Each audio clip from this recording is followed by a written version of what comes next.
and deliver a fatal dose of neurotoxin.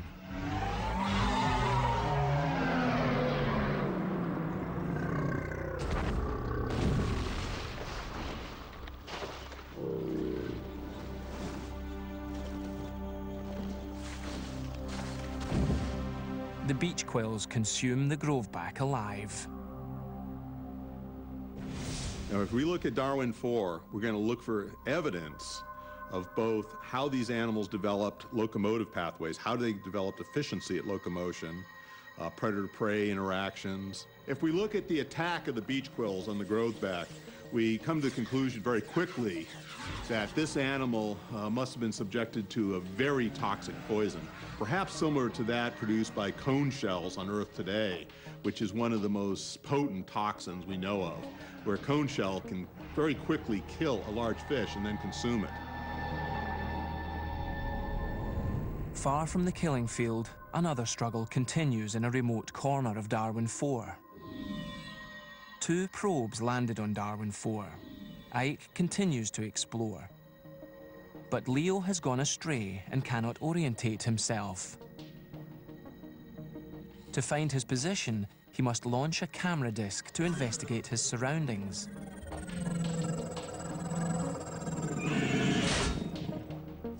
The spaceship that carried Ike and Leo, the Von Braun, stands by to receive and interpret data from the probes.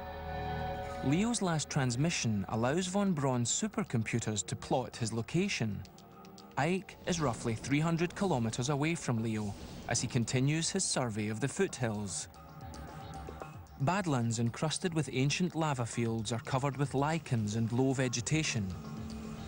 Ike's sensors now lock onto higher life forms.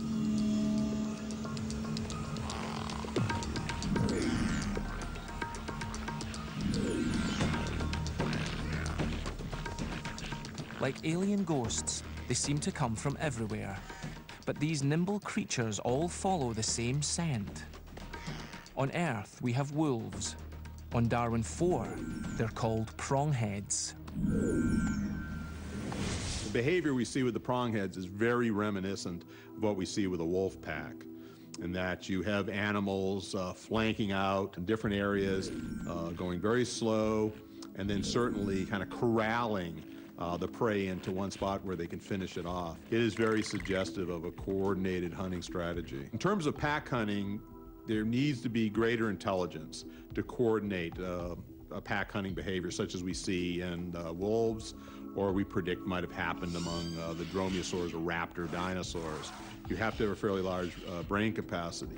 However, these are still instinctive behaviors in these organisms. Life forms, when we go to another planet and looking for life forms, I think the first thing we need to do is have a definition of what a life form is. We certainly have a definition, or we have a number of definitions of what people would like to think life forms are based on Earth, based on what we have here on Earth. There may be life forms composed of many other molecules that don't exist here on Earth, but before we can actually call something a life form, we have to have a definition as to what it is. One can look at the electrified plants. Here's this thing that looks like a plant, and yet it's zapping things out of the sky, and you sort of wonder, what is it doing with the things that it zaps? Is it simply frightening them off? Is it killing them and eventually eating them, and we're not seeing that? And so it gets back to the question of, is this a plant or is this an animal? But the plant and animal distinction is one that's very peculiar to the way that humans look at life, because we live on the surface of Earth, and as it turns out, at this stage in the Earth's history, there's only 2 big lineages of living organisms on the land. The plants, they're green, they're photosynthetic. The animals, they run around, they eat things. And so we see that as a very important distinction. It shouldn't be a surprise to us at all to find an organism on Darwin 4 or any place else that combines aspects of what we might think are plant and animal. Single cell life is the key event in evolution, in my view. There certainly wouldn't be any macro life on Darwin or any other planet if it didn't start with single cell life. So if we didn't start with microorganisms, single cells that eventually worked in colonies and then worked out to form networks, eventually multicellular organisms, there would be no larger life that would be visible to the eye. There's a commonality of life that we build from these same building blocks, but we put great emphasis because of our visual acuity on how things look and if they look different or not. We put much more significance on that than if they have radically different metabolism.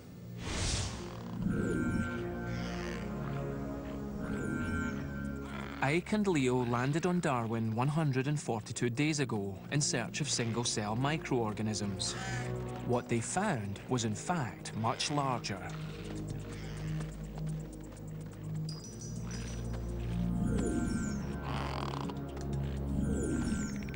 Gyrosprinters are fast and evasive creatures.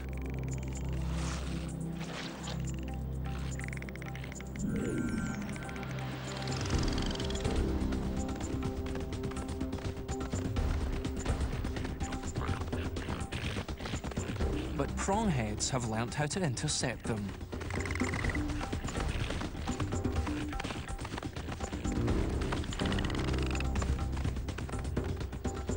As with pack predators on Earth, not every hunt ends in success.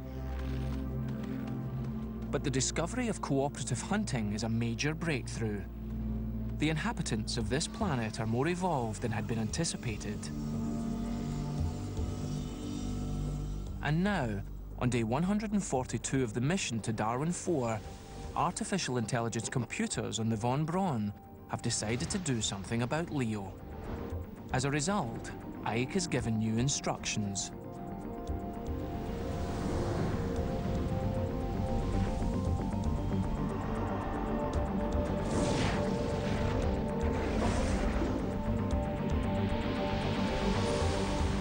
Of the two probes, Leo was programmed to take greater risks than his twin. Now Ike is ordered to break off his survey immediately. He is instructed to assume more dangerous responsibilities. Now, his mission is to find Leo. The journey will take him across a vast, unexplored region of Darwin 4. Based on data from the reconnaissance orbiter, scientists deduced that Darwin's oceans evaporated millions of years ago, transforming the air into a dense, oxygen-rich blanket. When the oceans vanished, they left behind a badland of twisted spires.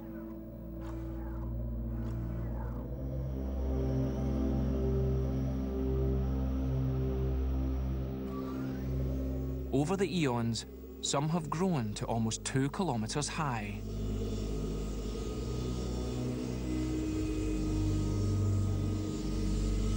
The spires are the accumulated remains of billions of tons of ocean salts and minerals.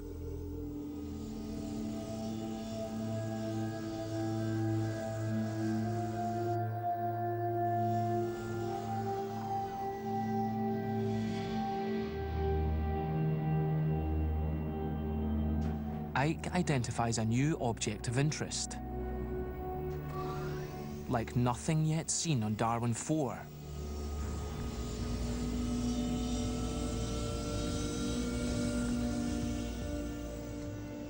The curved formations don't appear consistent with the environment.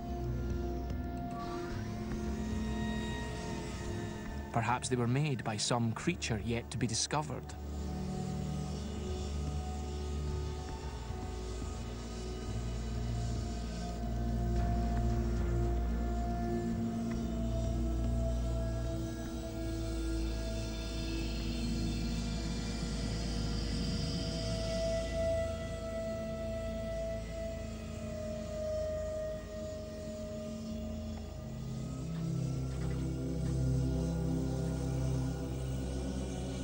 While Darwin has lost its oceans, it still maintains a sea roughly the size of Switzerland.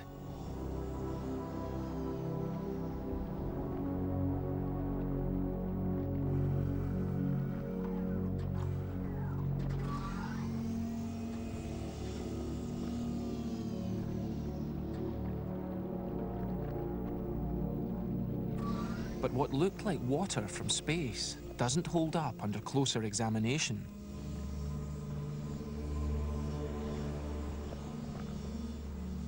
The water's edge seems to be a thick sheet of gelatin surrounded by great spires of salt.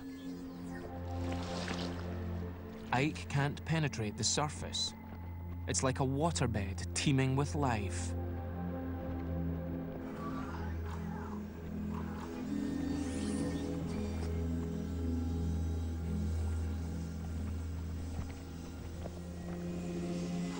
What appears to be a sea is actually a vast colony, a matrix of symbiotic life forms. They evolved as the oceans evaporated, trapping seawater within their transparent membranes. The Von Braun has calculated that crossing the Amoebic Sea is the quickest way to reach the site of Leo's last transmission.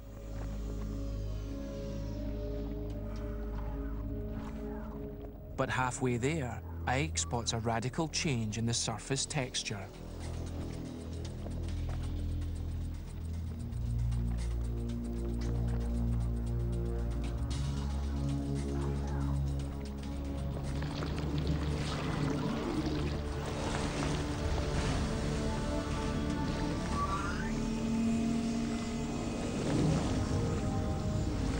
The Amoebic Sea suddenly behaves like a gigantic predator that attacks low-flying game.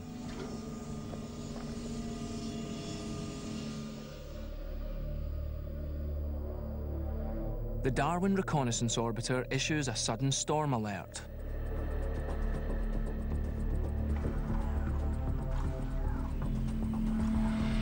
A wall of debris is closing in at high speed. Ike's one chance of survival may already be out of reach.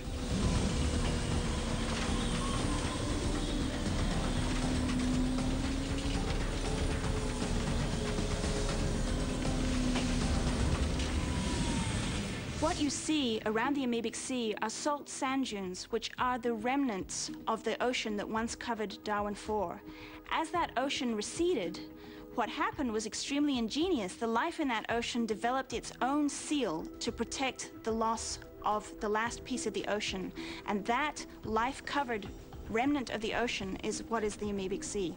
Darwin 4 is a planet that doesn't have a lot of water, whereas here on the Earth we have a lot of water vapor available to drive storms, and the water has a special property of being able to store and release energy. So that's how we drive the storms on the Earth. On Darwin 4, though, with little water, you end up instead with storms being driven by temperature differences. So those incredible storms we see over the Amoebic Sea are driven by differences in temperature that occur between differences in absorption of sunlight between the salt dunes and the darkness of the sea. After all is said and done, I would hope that when we discover life in outer space, what we take with us is the fact that life is precious. Life is so precious. It took billions of years of a complex series of accidents to create life on the planet Earth. We have great oceans, liquid water oceans, perhaps the most precious substance in the universe, liquid water. And what do we do with it? We pollute it. We dump all our garbage in the liquid oceans.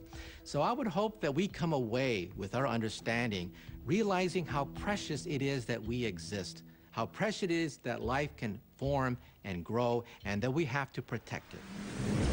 As Ike battles with a violent storm, here on Darwin 4, the Amoebic Sea plays host to creatures of staggering proportions.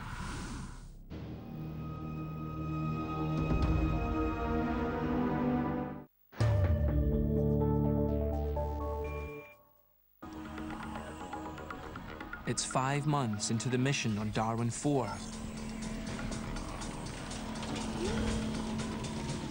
Probe Isaac Newton has come upon an Amoebic Sea when he's blasted by a cyclone of salt and caustic minerals.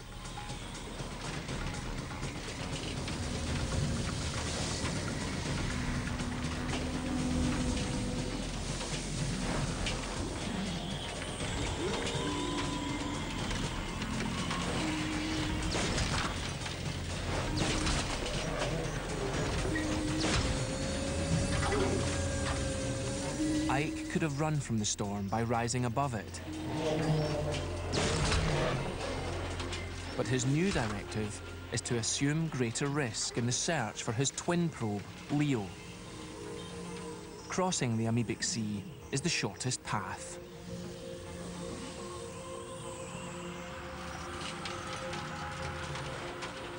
Ike's sensors detect a huge disturbance, but it's not the storm.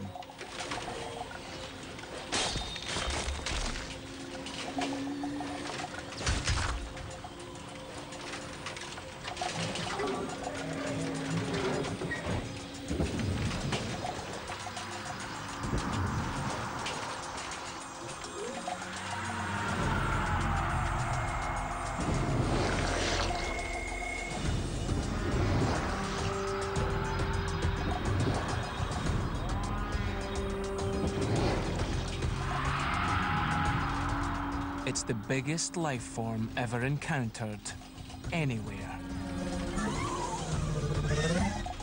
The sea strider is 7 stories tall.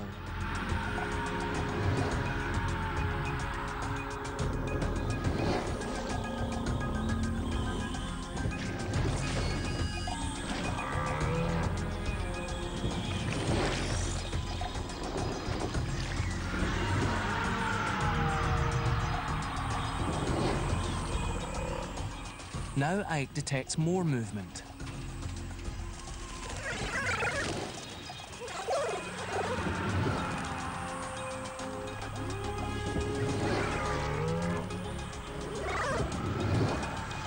The flyers seem to orbit the strider, attracted to an energy source just beneath its mouthless head.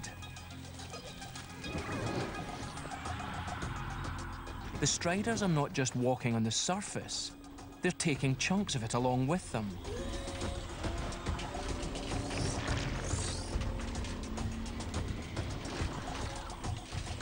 The storm ends as suddenly as it began. The striders are heading in the same direction Ike must take to reach Leo. So Ike will tag along and gather data on the alien giants. Scientists deduce that the striders eat from mouths at the bottom of their giant feet, trudging back and forth across the sea on a movable feast.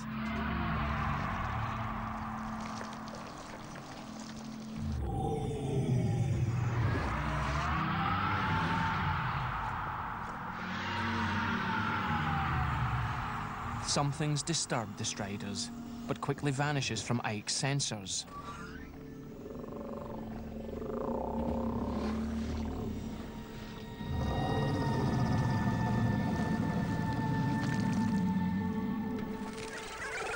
The flyers are the nymph-like young of the sea striders.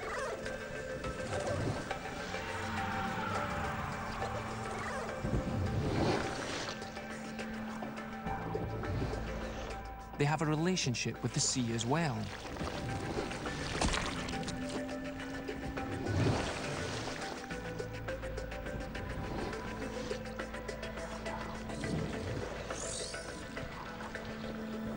The far shore is finally in sight.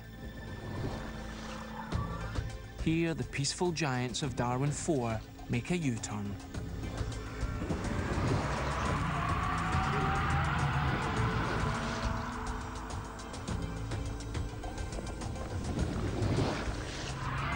The discovery that Darwin 4 is not just a planet capable of sustaining life or had life at a simple level on it, in fact had an entire complex, interactive, multicellular biosphere comparable to what we see on Earth, is one of the greatest discoveries, the greatest discovery in the history of mankind. The sea strider's immense size and extreme height suggests that these animals are less dense than the animals we're familiar with on Earth.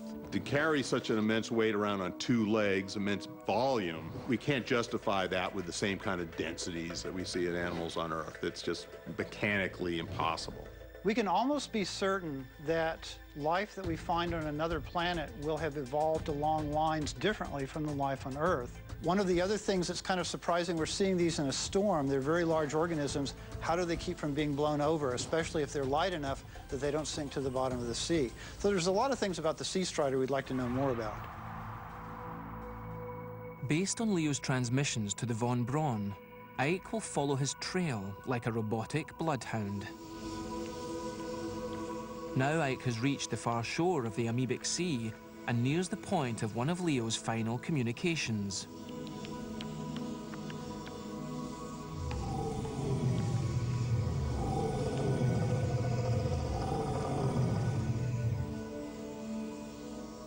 Leo discovered a herd of buffalo-like creatures called unths. The herd hasn't strayed far from where Leo first encountered them.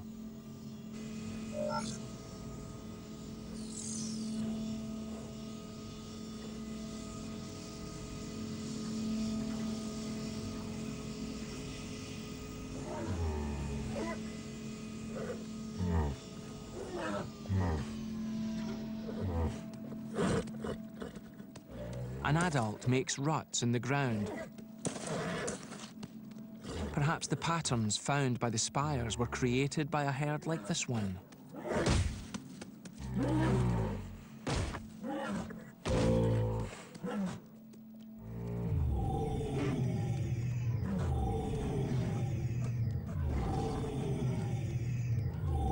Ike spots a metallic glint that could only come from Leo. It takes more than 6 years for data to reach scientists on Earth. With no immediate human assistance available, Ike and the Von Braun are left to work out this mystery on their own. Our first forays beyond the solar system to the nearest nearby planets will be robotic. They ought to be robotic. It makes sense.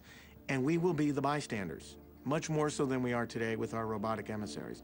But that's okay, because it's my belief that as we do that, we will have trained ourselves for those smart machines to act more like us. Not to be us, they never will, but they'll act more like us in the sense that they'll observe, mine the data, understand the anomalies, the excitement, find the sweet spots, and tell us that at the limits of the speed of physics, the speed of light. And as they go, they'll open the doors in our eyes to how we may go.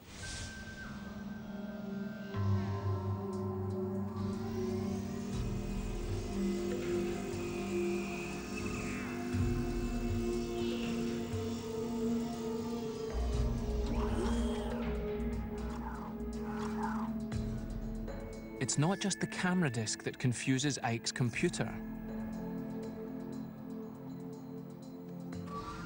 It's what lies around it.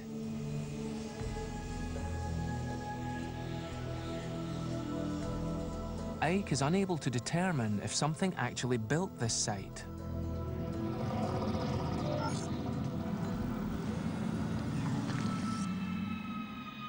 Ike detects motion, both visually and audibly, as he heads for Leo's final transmission point.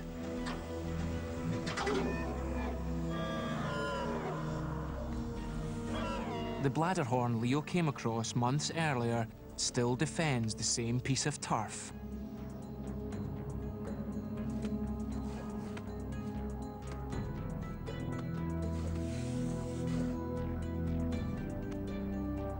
But Leo's nowhere in sight.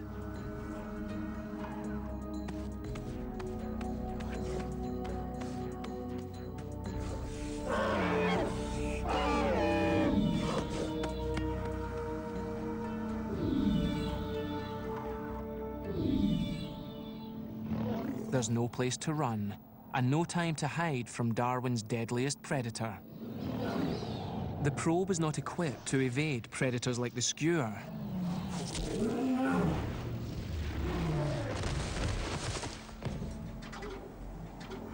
But that's not a problem now.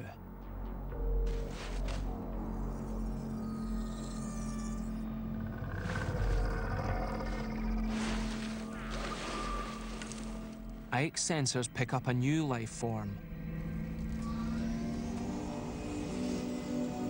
And he follows the signal.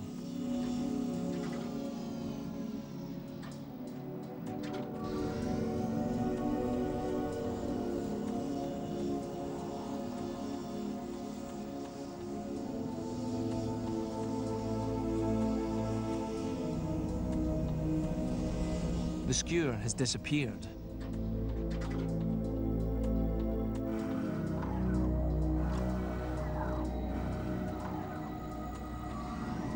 The trail ends at the base of a steep mountain face.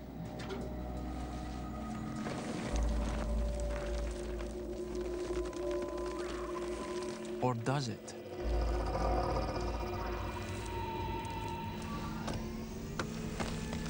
Whatever killed the skewer has managed to lift all 15 meters of it up a sheer cliff.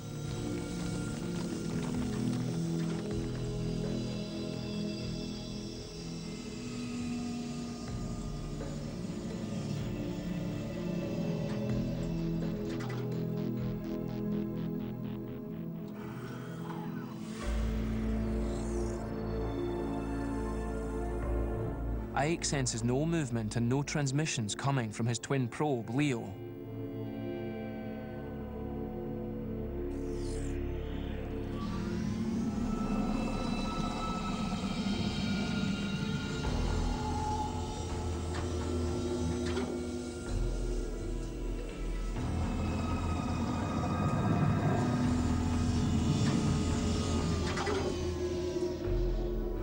Then Ike senses movement all around him.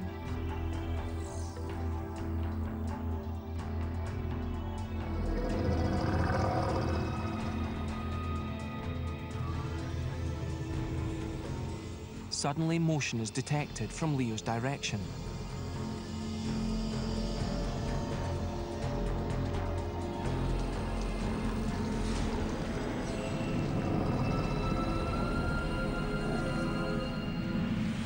Seeing life itself on another planet would be the most breathtaking emotional charge that a scientist could ever possibly have. Life on Earth could have turned out very, very different, except for specific events that were sort of random in nature. Probably the best known of which was the asteroid that hit the Earth at the end of the Cretaceous period, caused the extinction of all the large dinosaurs. Without that single event, the organisms that survived to the present day would have been very, very different from the ones that we see. And so to the extent that in a planet like Darwin IV, we find things that resemble organisms on Earth, that's astonishing to us because it tells us that there's something more than the luck of the draw. There's some reason they look that way, they just didn't turn out that way. I think just knowing we're not alone, even at the cellular level, will change our view of our own neighborhood and on beyond the universe. But then the question will be, well, how are we related to that? Are we all the same stuff? I mean, Sagan said so well, we're all made of star stuff, and we are. The octopus has eyes, very weak eyes. It has tentacles by which it can manipulate the environment, but it has no culture. It cannot transmit information from generation to generation. But if you could breed the octopus for millions of years, perhaps you could breed octopus with the capability of speech, the capability of handing down information, and perhaps even a race, another race of intelligent beings on the planet Earth. So the bottom line is, why should an alien life form look just like us?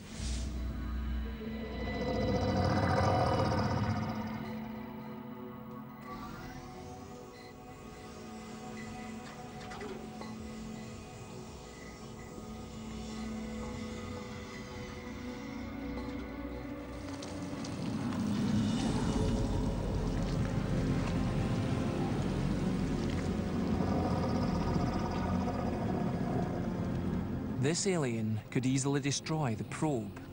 Instead, it waits for Ike to make the next move.